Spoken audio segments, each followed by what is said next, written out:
right. Hey, Erika. Hey. Hey, how are you? Welcome to the show. Thank you for having me. I'm loving the skirt. I'm loving the yellow. I'm loving like all of that. We tried. I was like, I know Erika's gonna look gorgeous, so I have to look at least like a human. Listen, you're not trying, you're doing. You're doing it. Always. How are you today? You good? I'm good. Getting a lot of sun.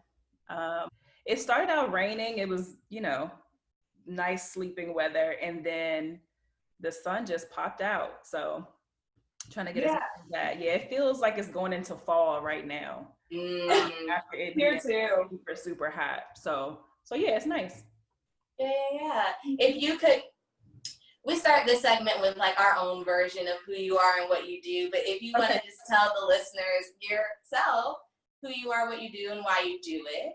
I would love to hear how you would do it, because it is. How can I describe myself and what I do? So I am a spiritual life coach. I'm a healer, facilitator, wife, mom, sister, all of that. And I support people in moving toward personal liberation in the midst of dismantling systems of oppression. So I focus more so on the personal. So any self-limiting beliefs that might be keeping you bound from really embodying the liberation that's within you. I support people through groups, through one-on-ones, through workshops, to really, as I say, name your chains so you can set yourself free. And so, yeah, that's a bit about what I do. Oh, also creating spaces for joy. That's a part of liberation work. And so, creating spaces for healing, creating spaces for joy, that's what I do. Woo, girl, you did that too easily. Right? Ours will not compare, I promise. I am multifaceted. I love it. Yeah, and I will say I am not a therapist, even though I do train therapists, but I am not one, and I did that on purpose. I did not want to be a therapist, even though, when folks work with me, they say that it feels like therapy. So when I look at my framework of, looking at self-limiting beliefs and being able to connect a system of oppression directly to a self-limiting belief. So having a politicized understanding of self-limiting beliefs. I'm a firm believer that every self-limiting belief is connected to a system of oppression. Yeah. In that way, you recognize that it's not you, it's how we've been socialized to look at ourselves, look at our community, look at our place in the world, and look at the world itself. Yeah. And I know that you say when you aid people on their journey to healing, you do it from a place of unabashed transparency. Absolutely. Which I know from firsthand experience. That's one of the reasons that I didn't want to be a therapist, is because I feel so much about my life, which is really frowned upon as a therapist, of creating clear boundaries.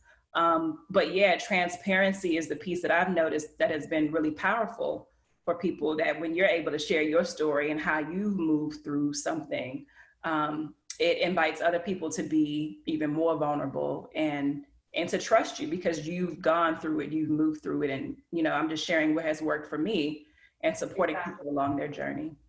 Exactly. That's the good work.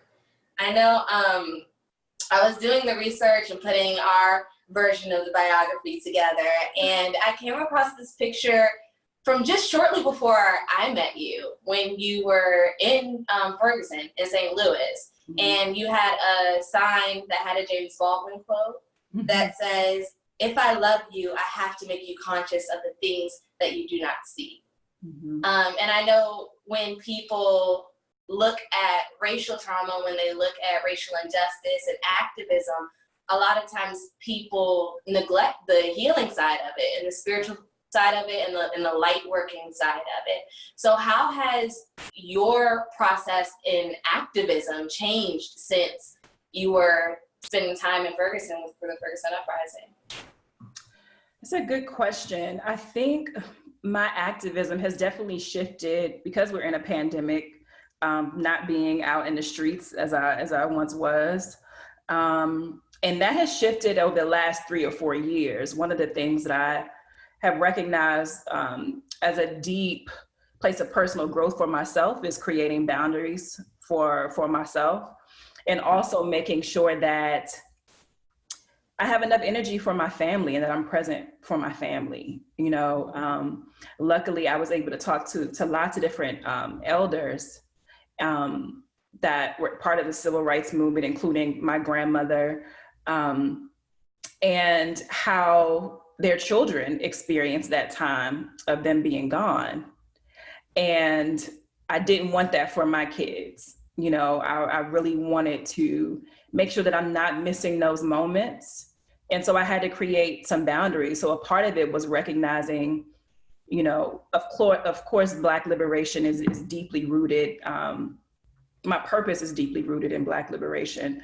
And for me, protest in that way wasn't necessarily my purpose here on the planet. It was supporting spaces for healing. So even though I could do that, that I could lead rallies and lead protests and things like that, I felt like staying in that was taking up space from someone else whose purpose was actually that.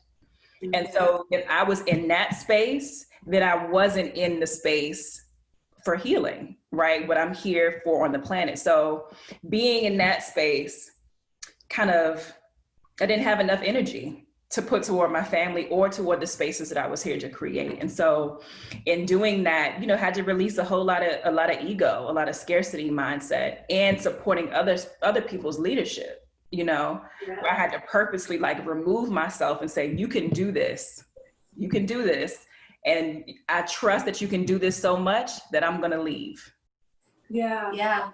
And it was done. It's, you know, the organizations that I've been a part of are still going strong. I support them in the healing aspect, but so many people have stepped up into their purpose of direct action and organizing in that way.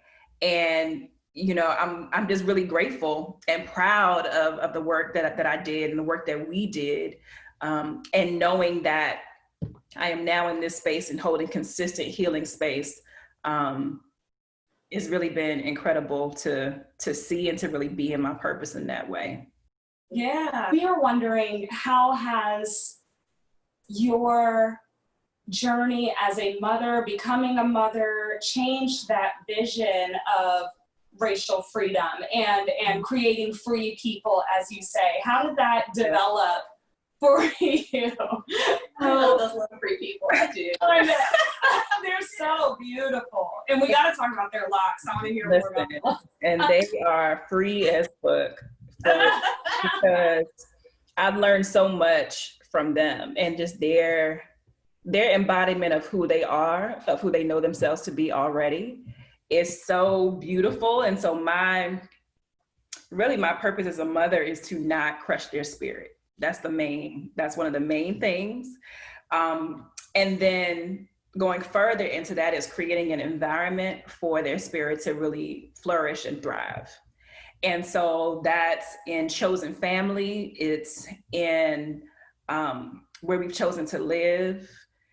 So many different, you know, aspects that when we talk about curating, envisioning what our liberation looks like, it's what I'm living right now, what I see. And so that's, again, a part of like, how do we, you know, create these spaces of liberation in the midst of dismantling systems of oppression, right? And so, yeah, for me, when it comes to motherhood, that was something that I really struggled with accepting. Like you will know, like there are people in the movement where I really had to have conversations because they were calling me their mother.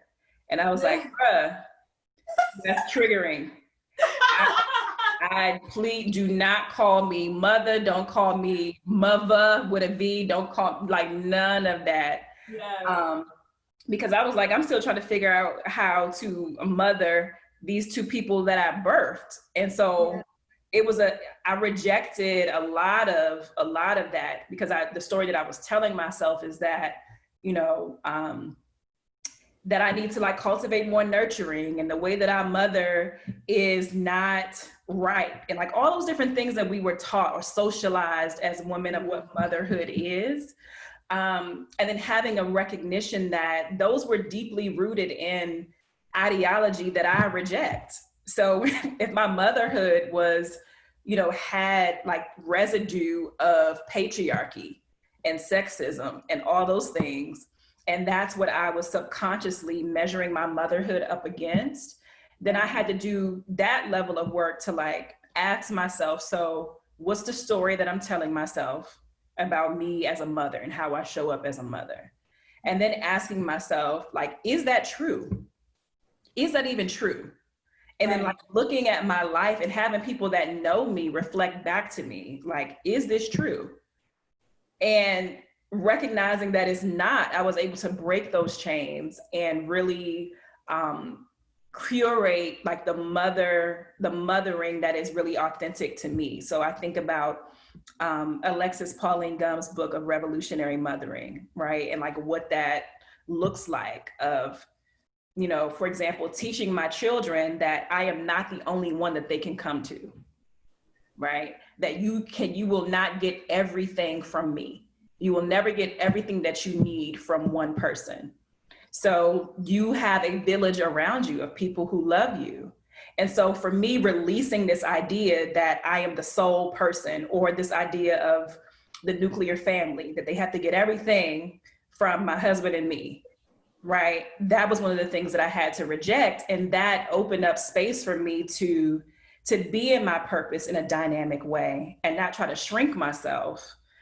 Because I know that my children are loved wherever they go, and they're gonna feel the love that they need anywhere from anyone that's in their circle. It doesn't have to be just me. So it gave me a lot of space to really be in my purpose, and for my kids to see me, you know, in my purpose and know what mommy is doing and all of that. It opened up so much. It released a lot of guilt. It released a lot of shame. It released a lot of, like, I had to decolonize my thinking around motherhood. And you know, it was a journey. It was a journey. But what was the book you mentioned? We need a new book for the write that down. So Revolutionary Mothering. And it speaks to the fact that we are mothering, all of us, whether you birth children or not, that we are mothering so much, right? In many different ways. And so, and mothering doesn't necessarily have to equate to, you know, whatever gender, however gender you identify. Like, it's not just specific to gender. So yeah, Revolutionary Mothering is wonderful. Yeah. We're gonna order that, put it right up there. Yeah, Alexis Pauline Gumbs. Mm-hmm. So we're gonna switch and lighten it up a bit, and I'm gonna read this question exactly how Lexi wrote it. Where did you find your husband, and can you find us some? Listen. Okay. Truly, for us who are out here hurting, let us know. So where did that question come from? How did you curate that question? Because I've been tracking the process, the growth process of your sunflowers that he got you for your most recent anniversary, and how they are now taller than the both of you. Yeah, and my husband he's 6'7", so our sunflowers are like 7 feet tall. Wow. So that was you know, listen, let me tell you, he has come a long way. we have both come a long way. We met in college at North Carolina A&T. So wow. we met, I was 18, and I want to say he was 21. And so he was like, I don't want to date an 18-year-old, so we're gonna have to wait till you turn 19. Like some bullshit. But he took me out on my 19th birthday, and and we've been going strong since then. So it has we've been together for almost 2 decades, almost 20 years. And so we've been married for 14 years. But you know, he's a North Carolina man, so he's a Southern man. So yeah, they make him different. What I'm curious what boundaries your children have set for you. Yes. So It's so interesting. So I put this out, like when my children amaze me often. And it can be so profound that I'm like, I don't really tweet. I'm more so like retweet stuff that's interesting to me. But a lot of times when I'm tweeting, it is about something that my children have said or a conversation that I've overheard them say. And so one, in thinking about this pandemic, right? One of the things, we are big proponents of therapy in this household. And so this, during this pandemic is my children's first experience in a therapy session. So I have a therapist, my husband has a therapist, we come together and meet with the therapist. And so we just had a family session. So one of the things that what my therapist had asked me was for us to talk about, how, for Travis and I to talk about how are we gonna kind of go into this new school year, this fall, new season transitioning, all of that. What's our game plan? And I was like, shit, I don't know. And so we just out here. We out here. Homeschool. She was right. So she was like, okay, so you need to ask yourself these questions and be able to make a list. What do I want to do? What don't I want to do? What can I do? And what do I need? So I answered those questions. My husband answered those questions. And I was like, we should have the kids answer these questions. And so they did. And so one of the things that that Solomon said, particularly going into the new school year, he said, I need my classes to begin on time and end on time. A punctual free person. He was That's a demand from very me clear. too. Very I love clear. that. And he's 11. Wow. My daughter said that she needs fun. She's like, I need fun. And that's a serious demand. Yeah, she's basically saying, I need joy. Yeah. And it makes a lot of sense. So for her to even have the understanding, and she's 9, to be like, this is what I need. I need to, in a safe way as possible, be able to play with my friends. Right. And she said, I also need sleepovers. And I was like, well, we got to figure that out. Right. That's where you say, why are we talking about it? Well, that's where you say, there's a lot be even more specific. He was like, let me be even more specific. I would like sleepovers. And then my son, hearing that, was like, okay, I want movie nights with the family. That's also something that I need. And so they're being really clear on what it is that they need going into this. My son also talked about safety. He was like, I don't want a lot of people over and come into the house. So he was just like looking at us like, don't have a whole lot of people over, have they been tested for COVID? Like, and we don't, we don't have that, but he just felt like he needed to say that. Cause when I asked him, like, do you want to have friends over? He was like, nope. Need that.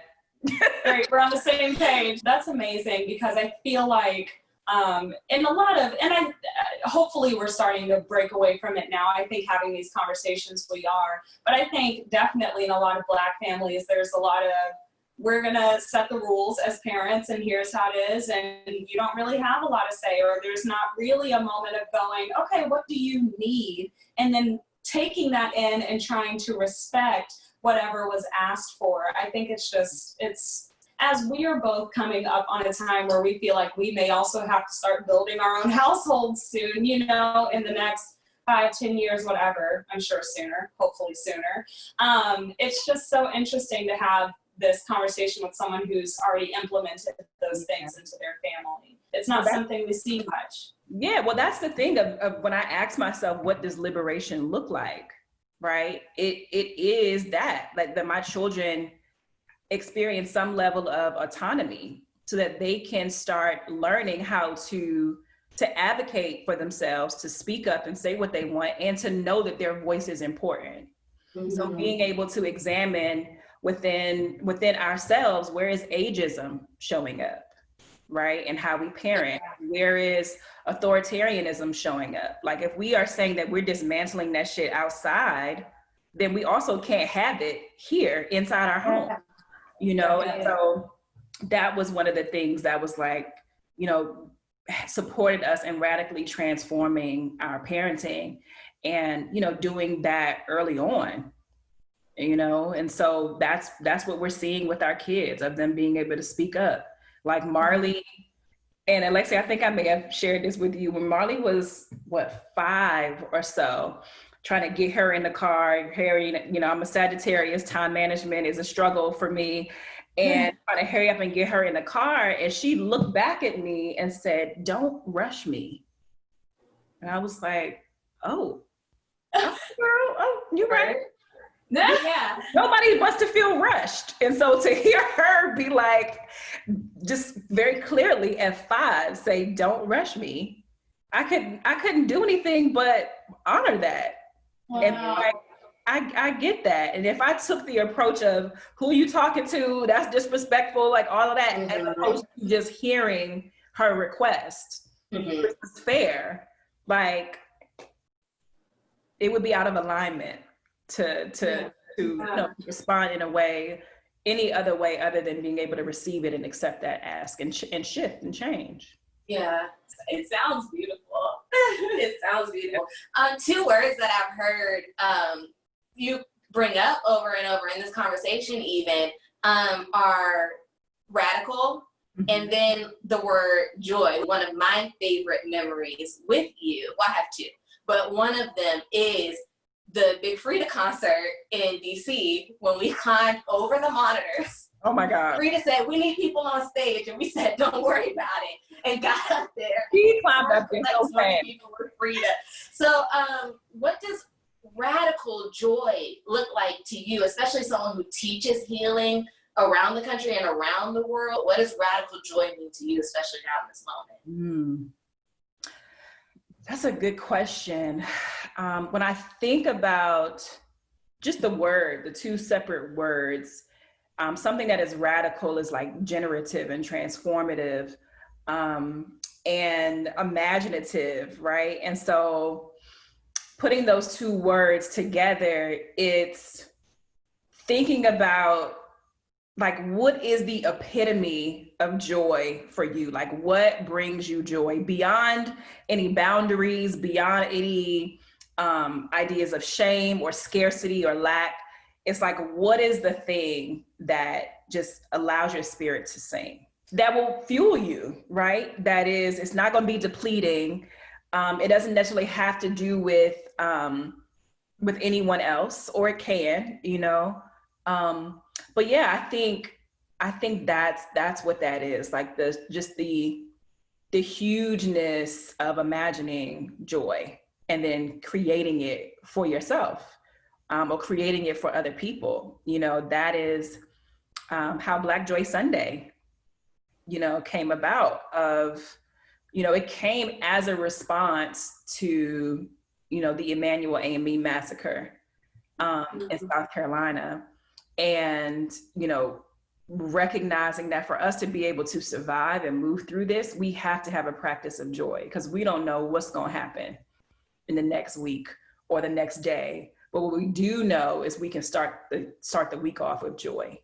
Yeah. And so putting that, I also think about the radical is something that that you can keep in control and curate, you know. So on the note of Black joy, coming to our final question for today, we know that you are a formal member of the Beehive. Yes. Since 1998. With pride. Did you get a chance to watch all of Black is King? I did. We watched it as a family. Oh, we watched it as a family. And oh my God, that was an experience. I definitely want to watch it again by myself, just to, you know, have that moment. But yeah, that was a beautiful experience, just to hear all of our reactions where we said, wow, at the same time for certain things, or like, you know, all had similar reactions of what we saw just depicted and reflected as us. I did see it, yes. Did you have any favorite scenes? Oh my gosh. Brown skin girl, that was, I cried. I did. So I think about that. I think about like seeing blue in her power and like just the colors. That's what it reminds me of. The color, the hair, and all of those, all the scenes. Yeah. So not one in particular just stands out, but brown skin girl was the one that really, I had a visceral reaction. I was like, oh shit, I'm really crying right now. Allowed myself, like, it was about to be a whole boohoo cry. Right? It really was. That's why I was like, you are not alone. Oh my God. Universal. That's why I was like, I need to watch it by myself so I can give myself that. Yeah. Yeah. And let yourself just fully, just cathartically release. Yeah. See, I need to watch it when it's not 3 a.m. because I tried to watch it when it started. No. You gotta have rest. Rest is a part of liberation. We can't get there exhausted. Okay. Well, as we round this out, Erika, I literally hate to close this up right now, but we have to. So is there anything that you want to share, add some final thoughts, or at least, share your social medias and where people can follow you or whatever you may be doing?